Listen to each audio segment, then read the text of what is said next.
జుట్టు రాలిపోతుందా, చర్మం పాడైపోతుందా? వీటికి కారణం హార్డ్ వాటర్ కావచ్చు. మరి ఇంకెందుకు ఆలస్యం? సిగ్నస్ వారి వాటర్ సాఫ్ట్నర్స్ ద్వారా సాఫ్ట్ వాటర్ గా కన్వర్ట్ చేసేయండి.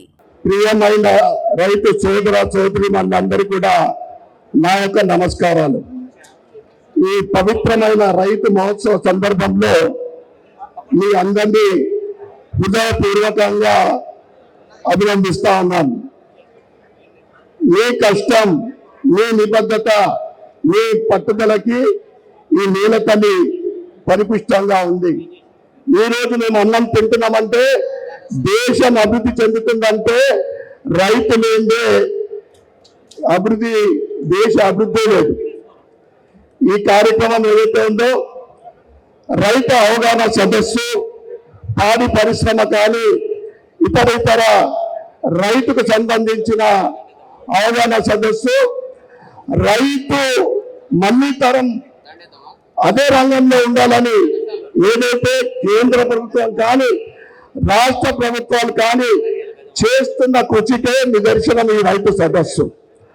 కానీ ఈ సదస్సులో కేవలము 4 జిల్లా కేంద్రాల్లో కాకుండా మండల కేంద్రంలో కూడా రైతులకు అవగాహనతో పాటు ఇతర యాంత్రికంగా కానీ ఇతర వారికి సహకారం అందించే విధంగా అక్కడ కూడా స్టాల్స్ ఉంటే బాగుంటాయని నేను మీ ద్వారా మంత్రి గారికి నేను తెలియజేస్తా ఉన్నాను. ఇంతకుముందు పోచారం శ్రీనివాస్ రెడ్డి గారు చెప్పినట్లు రైతుకు 12,000 రూపాయలు సంవత్సరానికి ఇచ్చే బదులు ఇవ్వండి. దాంతో పాటు ఖచ్చితంగా ప్రతి వడ్ల గింజకు మీరు ఇస్తున్న 500 రూపాయలు బోనస్ ఇస్తే రైతుకు అంతకన్నా కూడా లాభసాటిగా ఉంటుంది. మీ అందరూ కూడా తెలియజేస్తా ఉన్నాం. రాకేష్ గారు చెప్పిన దాంట్లో ఏంటంటే కళ్యాణి గోదాములు కూడా పెంచాల్సిన అవసరం ఎంతైనా ఉంది. అదేవిధంగా రైతుకు చాలా ఉపయోగపడేది ఏంటంటే ఫసల్ బీమా యోజన. గత 10 సంవత్సరాల బీఆర్ఎస్ ప్రభుత్వంలో రైతుకు ఫసల్ బీమా యోజన ఇంప్లిమెంట్ కాలేదు.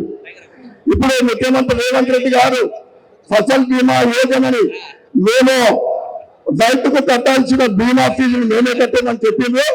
కానీ పెద్ద మొత్తంలో అది రైతులకు అందుతలేదు కనుక ఫసల్ బీమా యోజన రైతులకు చాలా లాభసాటిగా ఉంటుంది. ఎందుకంటే పంట నష్టపోతే వారికి పెట్టిన పెట్టుబడి తప్పకుండా వచ్చాయి.